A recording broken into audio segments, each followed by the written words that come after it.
Hello students, today we will read part 4, chapter 1, the third level. In previous video हमने देखा कि किस तरह से जो चार्ले है वो थर्ड लेवल पे पहुंच जाते हैं और वहाँ पे जो टिकट विंडोज़ होती हैं उनके बारे में बताते हैं कि वो किस तरह की होती हैं। सो स्टूडेंट्स, जो थर्ड पार्ट था और fourth part both are very important और इसी में से ज़्यादातर क्वेश्चन आते हैं कि ये कैसे थर्ड लेवल पे चार्ले पहुंचा, उसको डिस्क्राइब करो और क्या क्या चीज़ें दिखाई गई हैं, वो सब आपको इस तरह से शॉर्ट क्वेश्चन आप लोग इसमें से पुट कर सकते हो। So now we will continue. There were brass spittoons, यहाँ पे एस साइलेंट है तो देयर वर ब्रास पिटोन्स। पिटोन्स क्या होते हैं? पिटोन्स ऑन द फ्लोर। पिटोन्स पिटोन्स इस टाइप के होते हैं जैसे कि एक ये इसमें एक लोटे का शेप जैसे दिखा रखा है और जो लोग तंबाकू खा के इसके अंदर थूकते थे अमेरिका में। ऑन द फ्लोर, वहाँ पे एक ब्रास पिटोन्स है वो रखा होता है फ्लोर के ऊपर। And across the station a glint of light caught my eye. अचानक एक ग्लिंट ऑफ लाइट क्या होती है? आप लोग देख सकते हो इस तरह से जैसे एक स्टार जैसा आ रहा है, इसको ग्लिंट ऑफ आई कहते हैं। जैसे हम किसी चीज़ के ऊपर कंटिन्यू अगर ध्यान देते हैं तो उस चीज़ में से कुछ अचानक से एक चमकदार रे से निकल के आती है तो उसको ग्लिंट ऑफ आई कहा जाता है। तो चार्ले कहता है कि अचानक मेरी आंखें हैं वो उस ऐसी रोशनी के ऊपर टिक गई।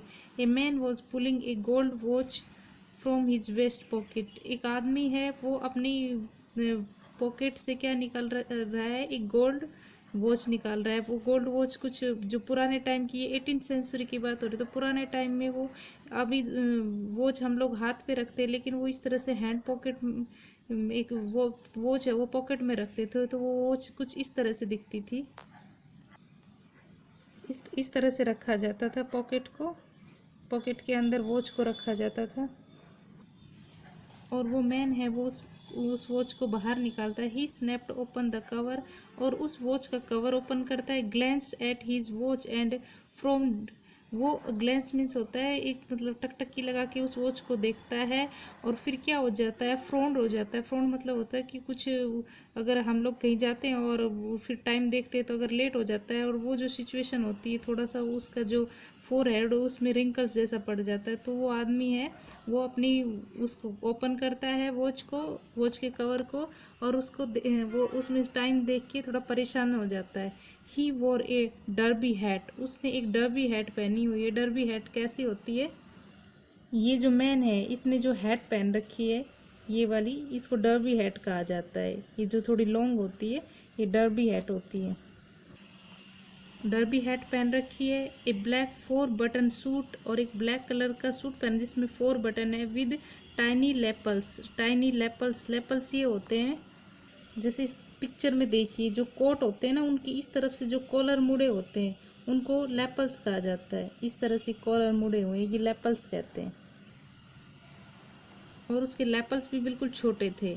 उस आदमी ने डर्बी हैट पहन रखी थी और ब्लैक बटन का सूट और उसमें टाइनी लेपल्स थे। And he said a big black handlebar moustache, और उसकी जो दाढ़ी थी, जो ये मूछें थी, वो किस तरह से थी? हैंडल बार इस तरह से उल्टा जो यू होता है इस शेप में थी। Then I looked around and saw that everyone in the station was dressed like 1890 something.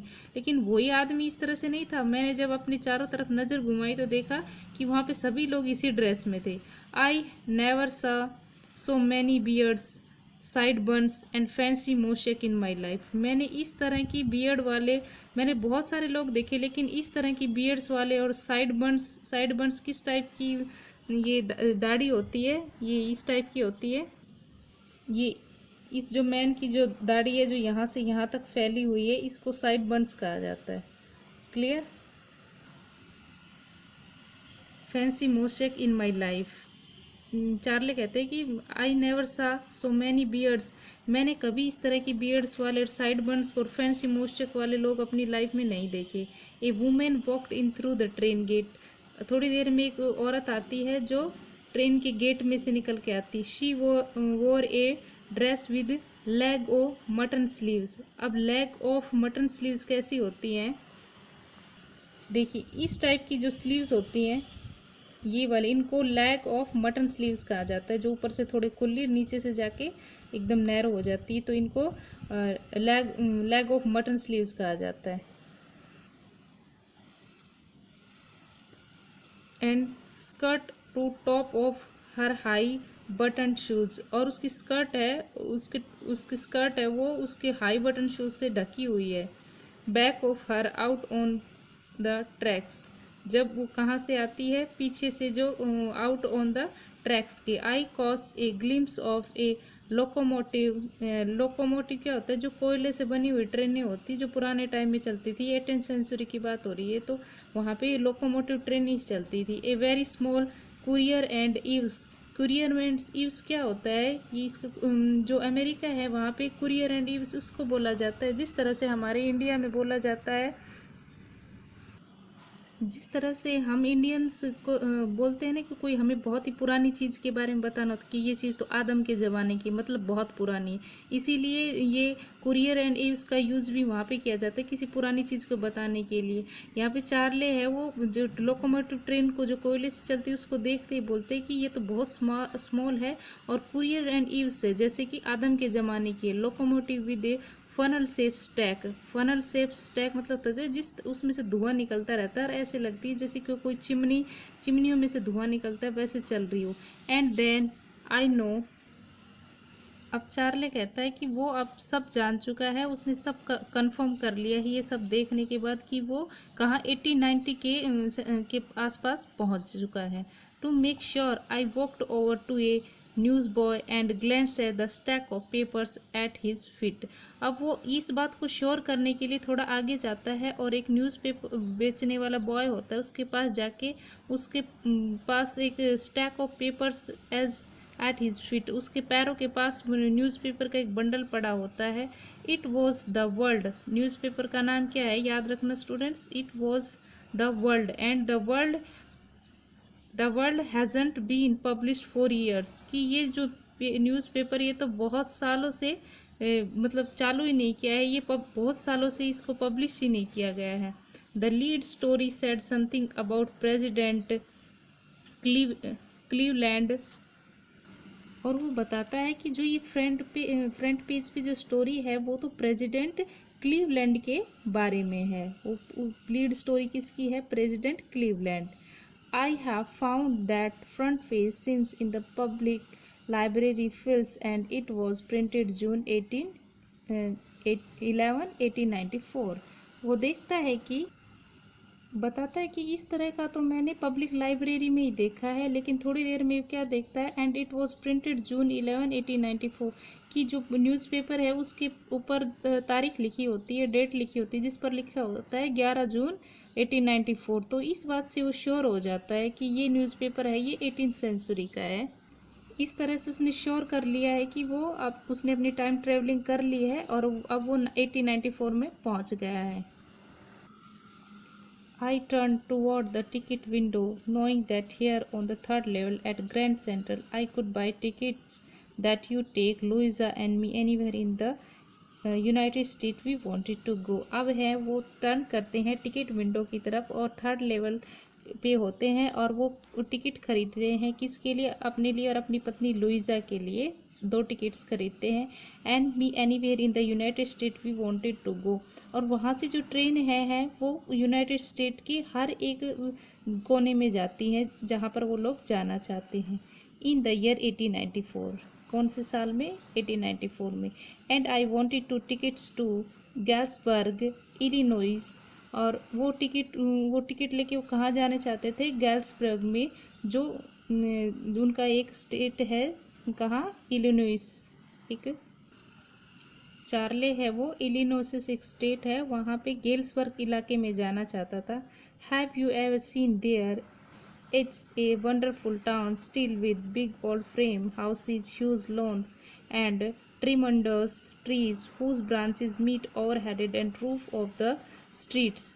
अब चार्ले है वो कहता है कि उसने बहुत ज़्यादा उस टाउन में उसके लिए बहुत ज़्यादा वंडरफुल थिंग्स थी, जैसे कि with big old frame houses इस टाइप के होते हैं जिनकी फ्रेम इस तरह से, ये इस तरह से बनी हुई होती है। ह्यूज लॉन्स, बड़े बड़े लॉन्स है, एंड ट्री मोडेड ट्रीज, ऐसे ट्रीज जो होते हैं ना, सड़क पूरी सीधी जाती है और ऊपर लंबे लंबे ट्रीज होते हैं, वो एक दूसरे में ऊपर से मिले हुए होते हैं, उनकी branches meet over headed and roof the streets, और गली जो पूरा जो रोड होता है उसमें इस तरह बना रखा होता है जैसे कि वो ओवर हेडेड कर रहे हैं, पूरी एक छत सी बना देती है। होता है ना कि जैसे कि हम लोग लॉन्ग वे पे जाते हैं तो जैसे सड़क, ये सपोज करो इस सड़क है, रोड है, और उस तरफ से भी बड़े बड़े ट्रीज हैं और इस तरफ से भी, और ऊपर से वो ट्रीज एकदम मिल जाते हैं, तो उनको कहा जाता है ट्रीमेंडस ट्रीज। ठीक है। And in 1894 summer evening were twice as long, summer evening 1894 की जो समर इवनिंग है वो बहुत ज़्यादा लंबी होती है। And people sat out in their lawns, लोग हैं वो अपने लॉन में बैठे रहते हैं। द मैन स्मोकिंग सिगार्स, लोग जो लोग होते हैं वो मैंस होते हैं, वो मैन स्मोकिंग सिगार स्मोक करते रहते हैं। एंड टॉकिंग क्वाइटली, और धीरे धीरे बातें करते रहते हैं। The women waving palm leaf fans, palm के जो लीफ होते हैं उनसे फ़ैन बनाती होती है, क्योंकि उस टाइम इलेक्ट्रॉनिक फ़ैन नहीं होते थे तो वो हाथ से बनाकर पंखे का यूज़ करते थे। With the fire flies all around, और फायर फ्लाइज उनके चारों तरफ घूमती रहती थी। इन ए पीसफुल वर्ल्ड, और वो अपने पीसफुल वर्ल्ड में रहते थे। ये सब लोग उस टाइम में क्या करते थे, आराम से अपने बैठे रहते थे, मेंस सिगार पीते रहते थे, और जो वीमेंस थी वो फैन बनाती रहती थी, और इस तरह से वो बहुत ही पीसफुल वर्ल्ड में रहते थे। To be back there with the first world war still 20 years off, and world war second और 40 years in the future, I wanted two tickets for that. उस टाइम पर पहुंचना जहाँ पे फर्स्ट वर्ल्ड वॉर, वो कहाँ पे 20 years हो, बल्कि लगभग 20 years पहले होने वाली है, उस जगह पर वापस पहुंचना। एंड वर्ल्ड वॉर सेकंड और 40 years इन द फ्यूचर, और जो वर्ल्ड वॉर सेकंड है वो कब, 40 years इन द फ्यूचर, आगे आने वाला है। फर्स्ट वर्ल्ड वॉर हुआ था 1914, तो वो क्या कहते हैं, first world war still 20 years of, वो फर्स्ट वर्ल्ड वॉर के 20 years क्या बाद की बात बता रहा है। And the first world war और 40 years इन द फ्यूचर, और फर्स्ट वर्ल्ड वॉर के फ्यूचर की बातें बता रहा है। और वर्ल्ड वॉर टू लगभग 1939 में हुआ था, तो उसके लिए टाइम था लगभग 40 years, लगभग 40 years जितना था। अब वो चाहता था कि वो उस टाइम में पहुंच गया है, किसके टाइम में, जो जहाँ पे उसको पहुंचना था, Galesburg. I wanted two tickets for that. Okay students, next video में नेक्स्ट पार्ट करेंगे। Thank you.